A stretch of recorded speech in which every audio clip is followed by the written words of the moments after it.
Hi everybody, my name is Sarah and this is Coffee Knits with Sarah. I'm a knitter, a stay-at-home mom, and a coffee lover, and I'm coming to you from Metro Detroit, Michigan in the United States of America.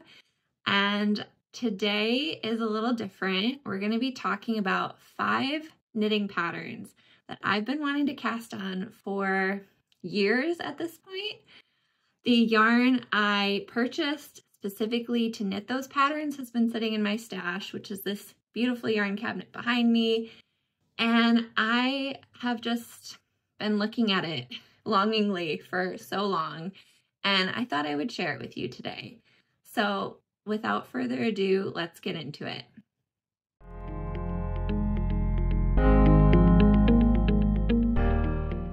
Okay, first, before I chat about this beautiful yarn that I can't wait to show you, I wanted to talk about what I'm wearing today.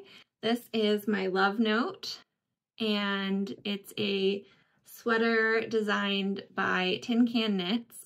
I knit the fingering plus the mohair version, and I also did the cropped version. So you can see it's like, these are my high-waisted jeans, and it's a really cropped sweater on me. I also did the cropped sleeves. I had such a hard time with this pattern. This was one of my first explorations into doing lace work. And let's just say lace plus mohair for your first time is just like a challenge. At least it was for me.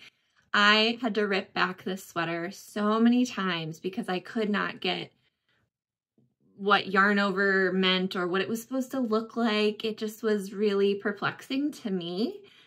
And ripping back mohair is like in my top 5 things of worst knitting things to do.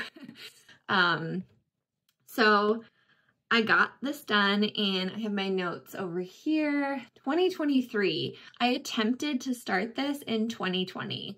So I picked it up, put it down for 3 years. And when I finally finished it, I actually was pregnant for the second time. So I featured this in my maternity pictures, I guess.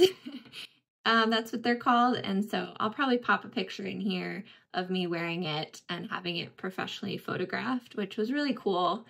And yeah, so this is like a really special sweater to me. I have thought about making it a bit longer. I think if you watched my previous episode, that's like a theme. I need to like go back to sweaters and change them and make them longer. So I thought about that, but the thought of ripping out the mohair once again is not appealing to me. But I'm wearing this in Miss Bab's Moonglow and Miss Bab's Yummy 2-ply. This was the first time I knit with Miss Bab's yarn, and I really love the color palettes that they create with their yarn. It's just really beautiful. So it's like this heathered pink color that I hope is coming across on screen, but it's a really pretty sweater pattern, and if you haven't knit it, I would highly recommend it. Just if you've never knit with mohair or done lace work, maybe proceed with caution, but I do think that it's an easy pattern to follow once you get the hang of it. It just took me a lot of trial and error to figure it out, especially with mohair. All right, so now that we've chatted, oops, sorry, I hit the table there. Now that we've talked about what I'm wearing, let's get into my first pattern that I want to talk about today. So first up is the Felix sweater, or pullover, Felix pullover, and it is by Amy Christoffers, of course. And I have seen this pattern, like a lot of people have knit it. I think the first time it kind of popped onto my radar, I was watching the Wool Needles Hand podcast by Taylor, And she also runs the yarn dye business, Fiber for the People, out in the western part of the United States. And she was knitting this pattern, and it just looked like a classic sweater. I'll insert a photo. And the yarn I think she used was this Ístex Léttlopi. It wasn't this color, but I had never knit with this yarn before, so I kind of thought I would buy it and try it. The colorway that I bought is called, what's the color?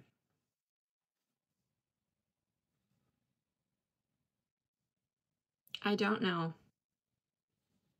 Maybe I have it somewhere, but it's like a really pale blue color. I'll put it in the show notes, the colorway, but it's this really pale blue with like red and pink and some white. It's like this nice heathered color. And I bought quite a few little cakes of this from the Tolt Yarn store online, which they're based in, I think, Washington State. And, you know, this is an Icelandic wool, 100% Icelandic wool, and you can't get this everywhere in the United States like you can, I assume, in Europe. It's more prevalent, but it's a very rustic wool, and perhaps that's why I haven't cast it on yet. I bought this yarn in 2021. As I'm recording this, it's 2024. So almost 4 years really, because it's November when I'm recording this. So almost 4 years of this sitting in my stash, and I've grown a lot as a knitter since then. And I think one of the things I have learned about myself is I don't love this rustic yarn. I did knit a pair of mittens with Léttlopi a few years ago, and those mittens are really great. They're durable, perfect for the snow. But the idea of having a sweater in this maybe isn't for me. But now that I'm living in Michigan, I think this type of sweater would get a lot of wear. I would just need to wear a very tight, long sleeve shirt underneath, and then perhaps this type of yarn wouldn't irritate my skin as much as I think it would. But let me know, have you knit with this Ístex Léttlopi Icelandic wool before? If you have, how was it? Like in your hands, was it enjoyable? Do you find yourself wearing this a lot? I know that it's kind of like a polarizing, or like, I don't know, hit or miss. Like some people really like the rustic yarn and other people don't. But it's beautiful. It's a beautiful colorway. And I think the pattern is just that simple pullover that I am kind of missing from my wardrobe. So maybe I should cast it on. I don't know.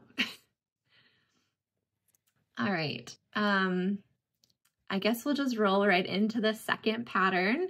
And I'm doing these in chronological order of like oldest yarn to newer yarn. So the next two sweaters, I bought the yarn in 2022. Again, it's 2024. So like 2 years ago that I bought this yarn.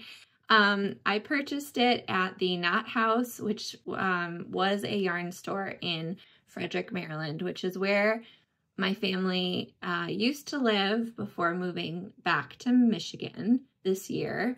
And if you're not familiar with Frederick, it's this really quaint, historic town in Maryland, kind of closer to like the Cumberland Gap and Western Maryland. And that's where the Maryland Sheep and Wool Festival kind of happens in that area, and Magpie Fibers, which is a very well-known yarn store as well as yarn dyeing place company. They are based in Frederick. So anyways, this other store used to be there as well, and they were going out of business, so they were selling a lot of yarn at a discounted price. So I picked up these Julie Asselin, apologies if I'm mispronouncing your name. I know she's like a very prominent, well-known person in the knit world, but this is the yarn. It's the DK Leizu DK, which is 90% merino, 10% silk, and it's this like really beautiful pink. Sorry, I'm like peering over to see like what's in the frame. So it's the colorway Biscotti on the top, and then the lower one is called Rose Gold. I think Biscotti is like the perfect name for this because it's definitely that warm, cozy, neutral color. And I bought this not really having a pattern in mind, which for me is unusual. I know everyone's different, but I typically like to go in buying a large quantity of yarn with a pattern in mind because that's just what I prefer. I like to be organized that way. So I bought this thinking that I would knit the Celiosia. Shoot. I practiced all of these words before this podcast. I'll pop a picture up, but it's the Celosias sweater, and it's like by Jennifer Steingass, and she does those really beautiful colorwork yoke sweaters that I think are pretty popular and recognizable. I only bought, I think, 4 skeins of the Biscotti and 1 skein of this rose pink.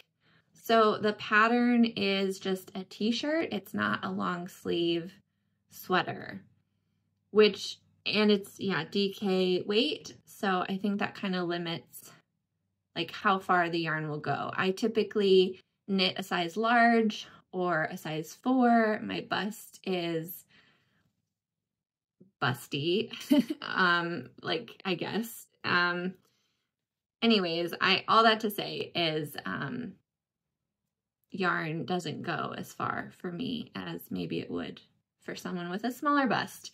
So I don't have too much of this to knit with, and I think like a t-shirt pattern would be the perfect thing.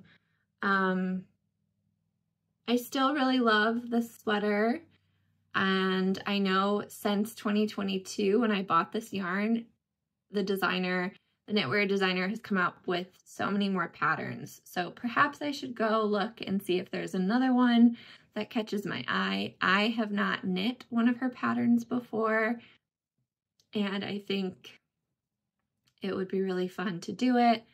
If you watched my last video, you'll see that I've knit a colorwork sweater before that I had tension issues with. So I would definitely do a swatch if I was to do this colorwork design t-shirt again. Ironically, there's 3 more designs I want to share with you, and 2 out of the 3 are also colorwork patterns. So I have like this strong desire to do colorwork.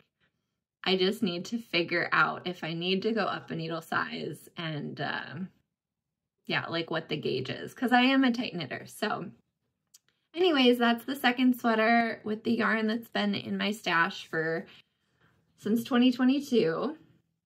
And it's actually ironically similar to the colors that I'm wearing right now, which I think is a nice colorway for me and my dark hair but very fair complexion.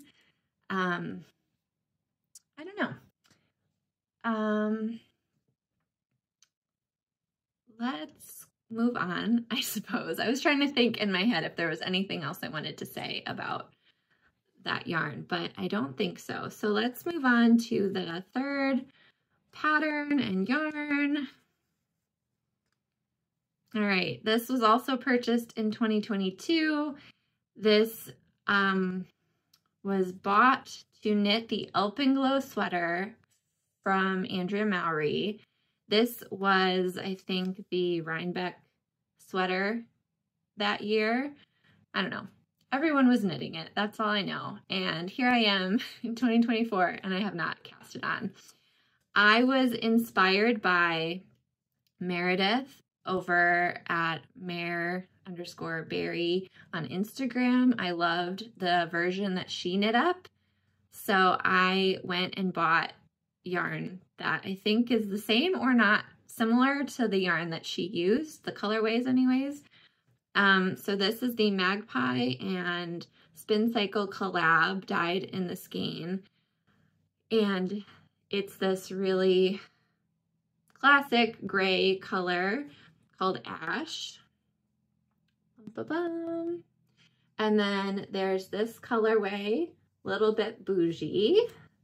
It's like, again, here's this pink. I guess I have a thing for really subtle pink shades. And then comes in this fun pop of goldy rust color called Tupelo Extra, which is their feather yarn. So it's like the mohair silk. Okay, you can see these. And then comes the fun Spincycle Ghost Ranch colorway. Yeah. So these are the yarns. I didn't pull out like all the skeins. These are just the main colors for the pattern.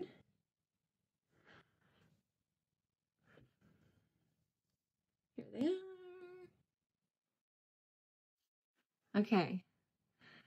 I have wanted to knit this since 2022.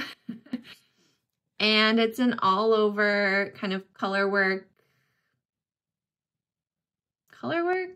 Yeah, I guess, what would you call it? Yeah, stranded and mosaic and stranded knitting. I'm not really like intimidated by that. I've done some of Andrea Mowry's patterns before where it's the mosaic knitting, and I really enjoyed the like slipping of the stitches and the pops of color. I've knit with Spincycle yarns before. Actually, one of my first ever things that I knit was with some Spincycle yarn that I got in Washington State, which at the time I didn't realize how big they were. That was just when I was getting back into knitting.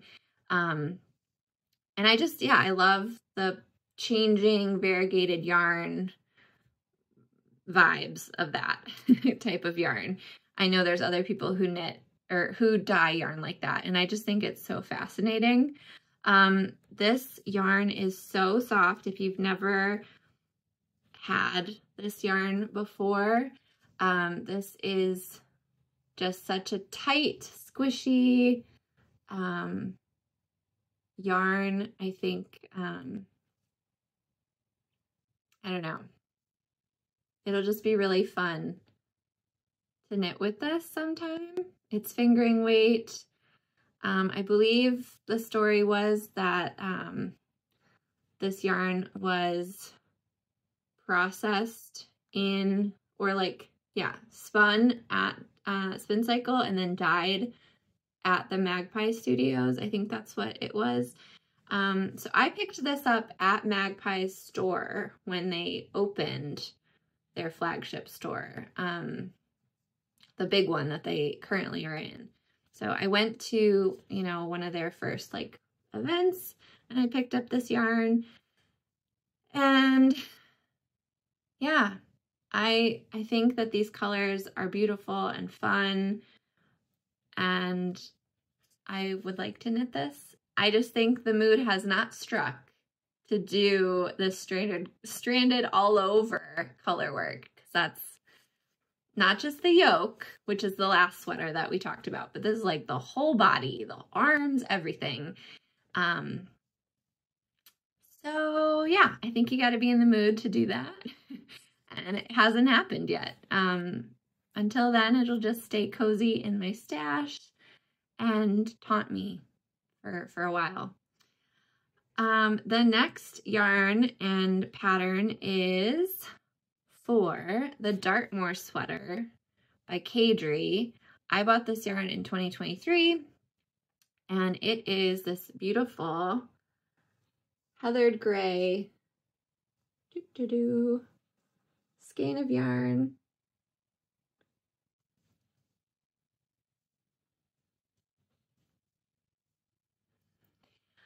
The color is slate gray. There you go. And it's merino super fine. This pattern is, yeah, it's using the Como Grande and the Premia. So I bought the yarn that was recommended, or that Caidree knit the pattern in. The thing is, I'm missing the other yarn. So this is 2 yarns held together, a bulky and a lace, and I only have the bulky yarn. So it's not cheap to buy this yarn. This I bought in January of 2023 as a birthday gift to myself, and I could only make half of the investment and buy half of the yarn. So maybe this year for my birthday, I'll buy the lace weight and I'll finally be able to knit this sweater. I just think Caidree's patterns are very beautiful and classic, and definitely suit kind of my everyday style. So I would really love to knit this up. I've actually thought about knitting this sweater often, but again, I don't have all the yarn for it, and it's just a very kind of big financial, to me and my family, like it's a big financial sweater. You know how you can buy like cheaper yarn, super luxury yarn, and then there's like middle ground yarn? I would categorize this as like, because you're holding 2 yarns together, that's like double the price of what a sweater could cost. And because these are only 50-gram balls of yarn, you need quite a bit to knit the sweater pattern. Yeah, the Dartmoor sweater is like this very kind of loose, bulky, loungy sweater. And yeah, it'll just take quite a bit of yarn. But I think once I knit this up, it'll be one of my go-to sweaters. So fingers crossed that I eventually acquire the rest of the yarn that I need for it. I do just want to knit it in the same colorway, the slate gray, but the slate gray in the lace weight. So I don't want it to have like what this sweater has, which is like the 2-tone dimension. Yeah, I think I need like 8, maybe more little balls of yarn. It's quite a bit. So that's the 4th sweater, and let's move on to the final sweater, which is probably the most intense sweater out of all of these. We're down to the final sweater, and it is the Yell cardigan. Pop a picture up. This is a Fair Isle cardigan using Jamieson's of Shetland Spindrift yarn, and this was published in the Shetland Book magazine. I think it's stunning. I love everything about this. I love that it's a cardigan. I love the colors. I love the pattern. I just think it's just beautiful. And to someone who loves color work like me, but doesn't knit it often. I don't know, like this is just, I aspire to knit this one day. And for my birthday last year, not only did I pick up the yarn, the LAMANA yarn, for myself, but my parents graciously gave me a gift card to buy this yarn for the Yell cardigan. And so yeah, it's been a year that I've had this in my stash, and there are so many different colors that go into this, so have patience with me. I didn't actually pull all of them out. I pulled out enough to give you an idea of the colors that I want to put in the sweater. I actually was inspired by Bella of 100 Acre Wool. She has a podcast and an Instagram account, and she made this sweater or cardigan, and I really loved the colors that she chose, so I was inspired by that. The two base colors are gray, which is similar to the original that Marie Wallin, who published this pattern, posted photos of. So it's these really classic gray colorways. So this is 54 gray, and this is 203 LT, like light gray. I purchased these online. Shoot. In all my notes, that's like the one thing I'm missing. Let me look at my spreadsheet, because I have a spreadsheet. Did I put where I got it from? Thistle something, right? The Woolly Thistle. That's where I bought this yarn from. And so I bought it without seeing it. I emailed the store and I said, this is the pattern I want to knit. This is kind of the inspiration. Do you have recommendations of yarn pairings? And they were fabulous in helping me figure out what colors to pick and purchase. Now that I live in Michigan, there's a store just down the road from me that also specializes in Fair Isle knitting, and I can go to it and look whenever I want at this yarn, which I think is just amusing because I bought this a year ago online. Let me see. Once again, oh yeah, Heritage Spinning and Weaving. I've talked about them before on the podcast. But yeah, this is the colors for the main like body, which is like the upper part. And then if I haven't already, I'm going to pop the picture of Bella wearing her version so you get an idea of what it would look like all together. But basically, we're going to go with some greens. So different shades of green. And then we're going to come in with some purples. Oh gosh, I don't have enough hands for this. Maybe let me try doing this. I'm going to like stack them and do a little like, here we go. Okay, here we go. So you have your pinks, your purples, your rosy colors, you have your natural color, and then you have some really nice green colors. I hope this is coming across. Yeah, but I just love these colors. These are like colors I love. I knit, I guess, a lot of purple and a lot of green and pink, which is ironic because blue, I say blue is my favorite color, and yet there's no blue in what I knit often. I guess my cardigan, my field day cardigan, is navy blue. Huh, I don't know.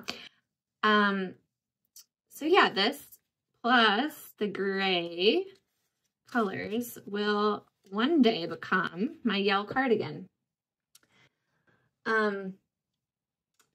When I went to Heritage Spinning and Weaving and I told them that I aspired to knit the Yell cardigan, they told me that a few people have knit it and that they had to add short rows. I have not looked at the pattern in a while, but basically I was given like a heads up that I might need to do some alterations, like add some things to the pattern.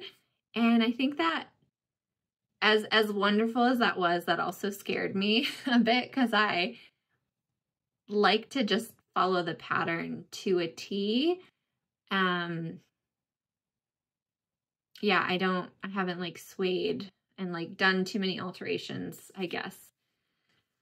But I think it's obviously doable, and I'm sure there's lots of people on Ravelry who have made notes about the pattern. I just need to spend the time to look into it. So yeah, whenever I get the itch to do some stranded Fair Isle color work, this yarn is waiting for me in my stash, and it's like the fingering weight yarn, but I think similar to the socks that I'm knitting, which are the self-striping, I think that this would knit up, or it would be like addicting because I'd want to just get to the next row and like see how the pattern just grows and grows and grows.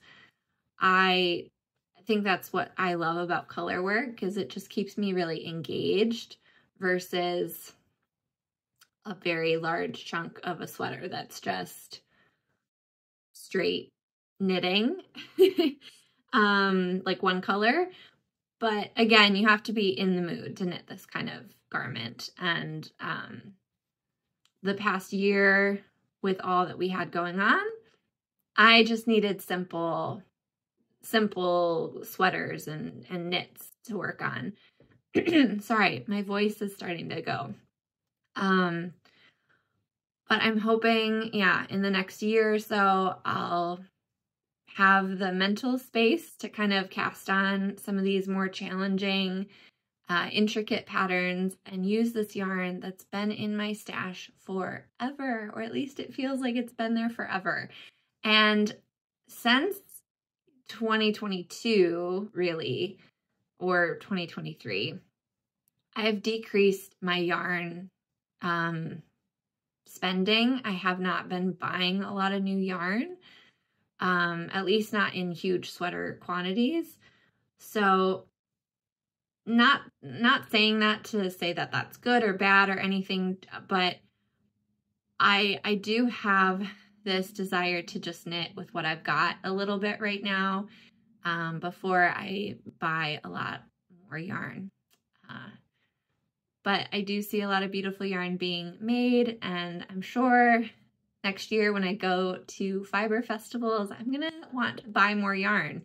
So yeah, to knit any of these 5 patterns would really be amazing. So I guess like, let's wrap it up. Today I shared with you 5 patterns that have been in my stash, or 5 sweater quantities worth of yarn that's been in my stash for years.